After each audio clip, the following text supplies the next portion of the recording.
Кентаро Миура в 96 году выпустил интересную главу манги «Берсерк», а после сам же ее и удалил в будущих переизданиях. В ней он раскрыл наличие бога, который управляет всеми судьбами людей на Земле. А после этой главы, хотя это было и до нее, фанаты стали замечать, что вся история имеет постоянные повторяющиеся события и тесно переплетена с теорией фатализма. Что такое фатализм, я объясню чуть позже. Но почему Миура в корень истории заложил вопрос неизбежных повторов? Почему его так волновало, способен ли человек управлять собственной судьбой, или же все предрешено, и как Берсерк связан, не падайте в обморок, с киберпанком. Всем привет! В этом видео я выдвину одну занимательную теорию, благодаря которой дам вам ответ на все эти сложные вопросы. Сразу предупреждаю, что это рубрика «Теории теоретика», и все, что я подвергаю переосмыслению, не делает это истиной. Это все еще теории, хотя может быть и очень похожие на правду. Но если вам есть что сказать по теме, я жду вас в комментариях. Перед началом хочу выразить огромнейшую благодарность моим спонсорам. Именно вы даете мне силу держать эту огромную мышку в руках и махать ей по монтажке в надежде стать счастливым. Также огромное спасибо Фенриру, Косминог Косминогову и Адель Хайрулину за самые щедрые подписки. А теперь надевайте шапочки из фольги, и мы начнем погружение в кроличью нору.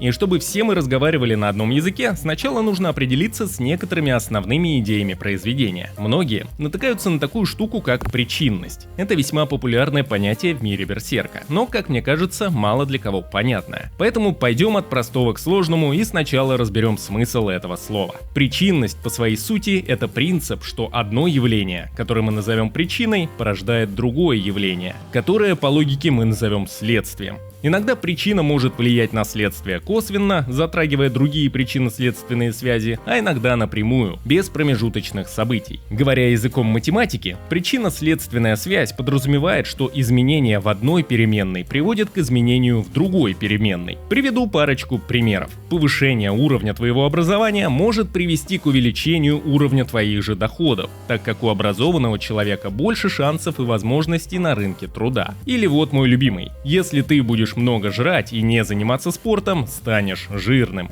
С понятием причинности мы разобрались. Надеюсь, все, что я говорил выше, не выглядело сложно.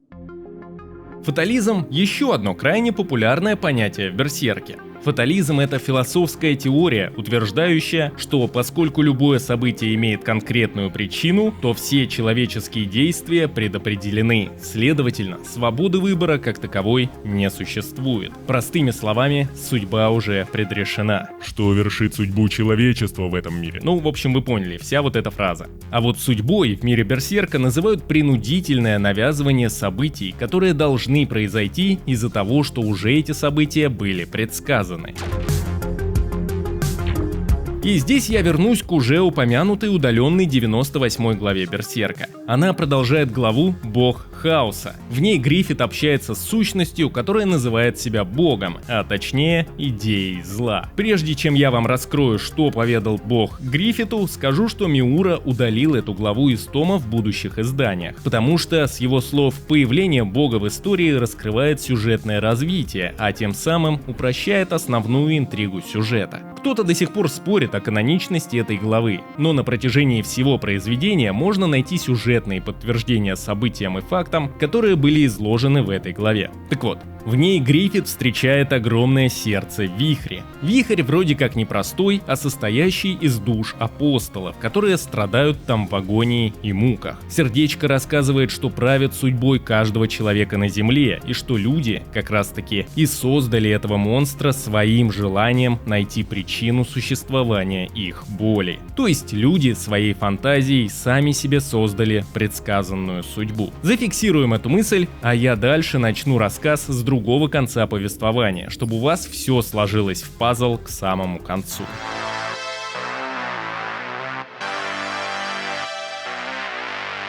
Удивительный феномен заключен в огромном количестве предсказаний, совершенных писателями-фантастами. Ни для кого не секрет, что Жюль Верн в своем романе «20 тысяч лье под водой» предсказал такую штуку, как подводная лодка. Причем достаточно точно, с описанием устройства и техническими характеристиками. И произошло это за 100 лет до того, как эту лодку изобрели в реальности. Или, например, Артур Кларк еще в 1956 году в своей серии романов предсказал виртуальную реальность с эффектом полного погружения. А сегодня каждый из нас может купить какой-нибудь шлем и уйти таскать ящики или бегать по виртуальному игровому миру. И вопрос полного погружения — это лишь вопрос времени. Или, например, в 1888 году Эдвард Беллам написал утопию «Взгляд назад», в которой описывал всех жителей Америки рабами промышленной системы, где они получают зарплату на специальные карточки, с которыми нужно было ходить в огромные магазины и покупать там все, что им нужно. Удивительно, но он предсказал безналичную оплату за более чем 100 лет до ее создания. И таких примеров можно приводить десятками, причем многие изобретатели в своих автобиографиях и разных интервью признаются, что в детстве читали своих любимых авторов, вдохновлялись ими и пытались воплотить их идеи в жизнь. То есть идеи, образы и концепции писателей попадают в определенную производственную цепочку, проходят сложный путь и материализуются в нашей жизни. Теперь разберем небольшой поджанр – киберпанк.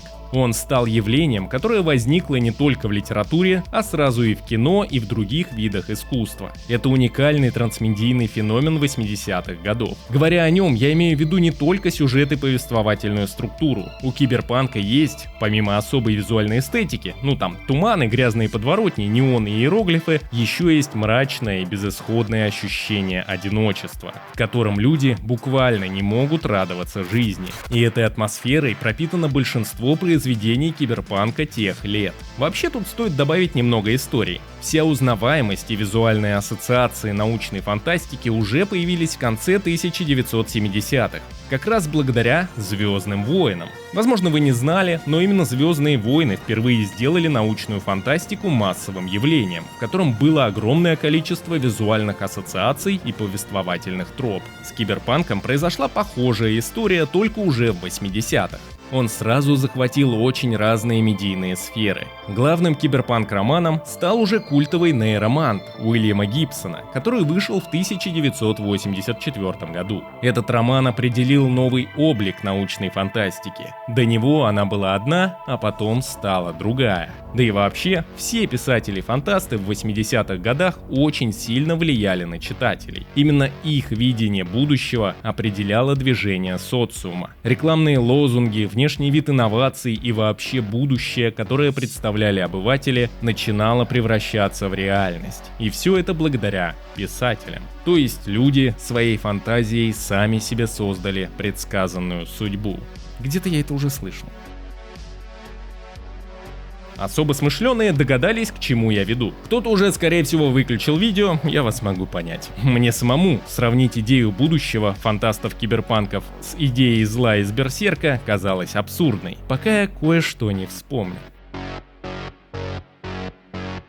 Кентаро Миура не сразу начал создавать Берсерка. До него он уже выпустил 2 ваншота. И оба они были в жанре киберпанка. Например, его манга «Ной», которую он нарисовал до прототипа Берсерка, рассказывает о солдате по имени Ной, который, пережив ядерную войну, пытается выжить в это сложное время. Не буду вдаваться в тонкости истории, в 2 словах он встречает девушку по имени Ангел. Ангел погибает у него на руках, но перед смертью она просит, чтобы Ной всех спас. И хоть Ной уверяет, что он не библейский герой, но раз его попросил об этом Ангел, то он буквально станет Ноем из Библии и повторит библейский сюжет. А в манге Футатаби, которую Миура нарисовал до Ноя, все еще интереснее. Человечество после, опять-таки, ядерной войны поселилось в пещерах. Но в ограниченном пространстве пещер, не справляясь с человеческими инстинктами и социальным строем, люди начали слишком быстро размножаться, что могло полностью уничтожить всех остальных.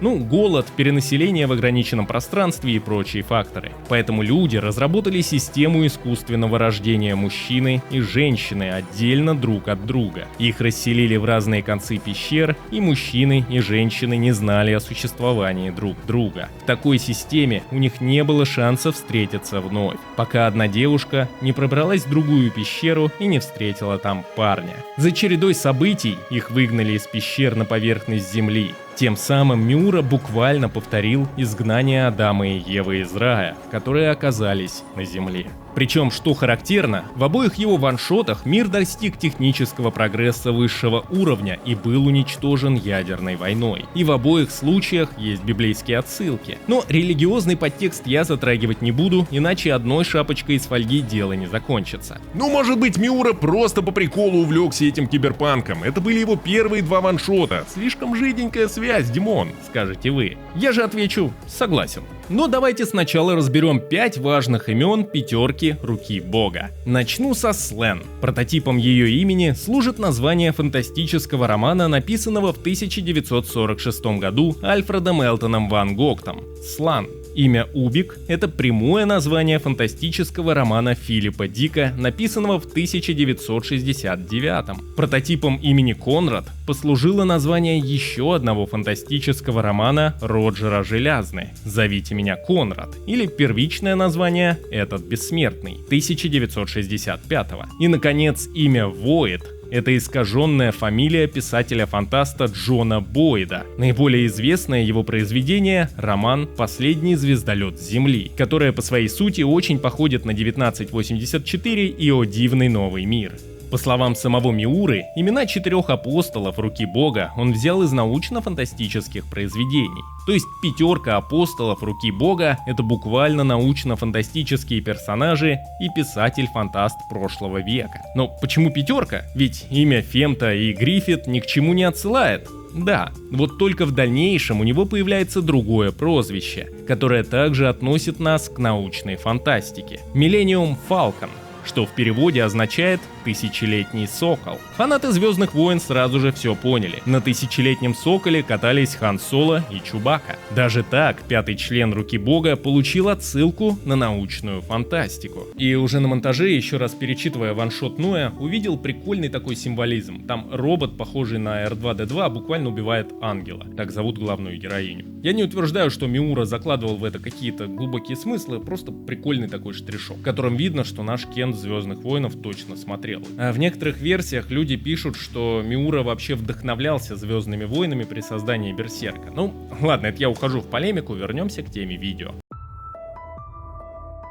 Но почему я ставлю равно между идеей зла, которая предсказывает судьбы, и представление научных фантастов о будущем, которые тоже как бы предсказывают нашу судьбу? Все дело в том, что весь мир, особенно во второй половине 20 века, стремительно менялся чуть ли не каждый год. Инновационные технологии развивались не на 4%, как сегодня, а на 100, а то и 1000. Буквально вчера ты играл с деревянными игрушками, а уже сегодня играешь в Тетрис, завтра в Денди, а через год в трехмерный Doom. Инновационные технологии, особенно после 80-х, массово захлестнули рынок. Нередки были случаи, когда производители тех или иных технологий пытались апеллировать к научной фантастике, создавая у аудитории чувство узнаваемости и исполнения их ожиданий, которые они вычитали в книжке. Всем с экранов вдалбливали в уши одни и те же нарративы. Будущее уже здесь. И предлагали якобы новый товар в обертке научно-фантастической иконографии.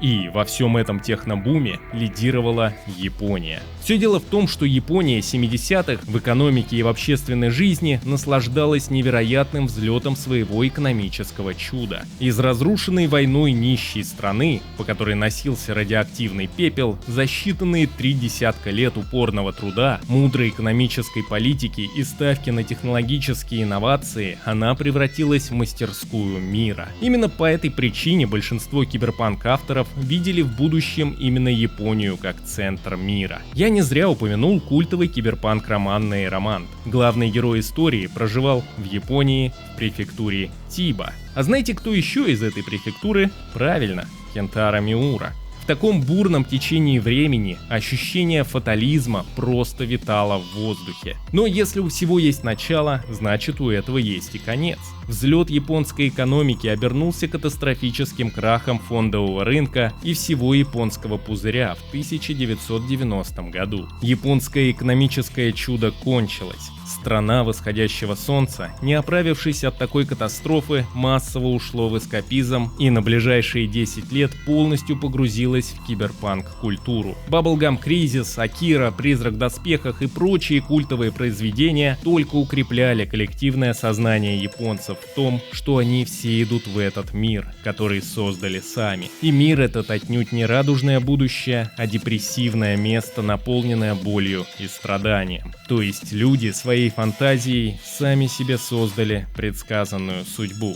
Опять дежавю.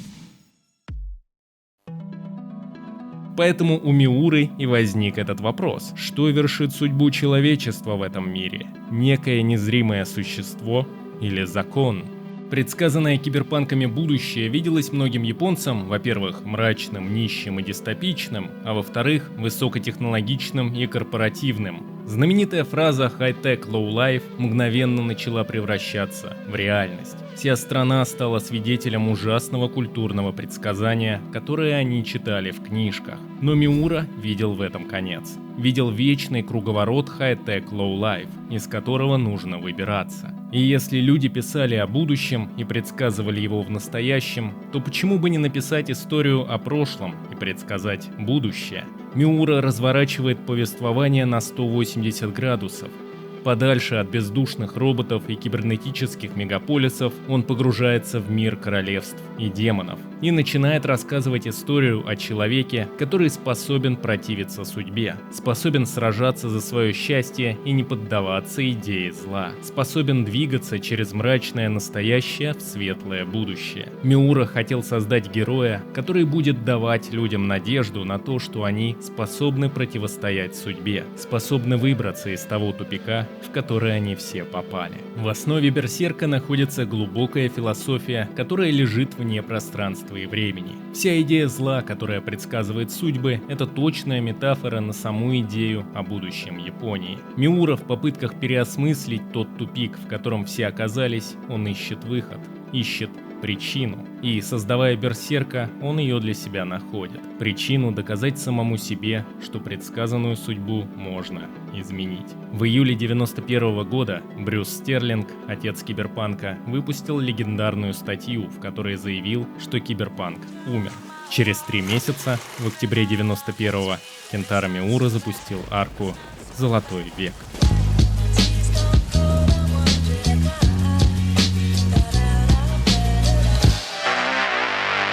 Все, шапочку из фольги можно снять. Я рад, что вы досмотрели видео до конца. В комментариях готов услышать ваше мнение на свой натянутый СПГС. Обязательно подписывайся на группу ВК, телегу, и если хочешь поддержать проект, добро пожаловать на мой Бусти.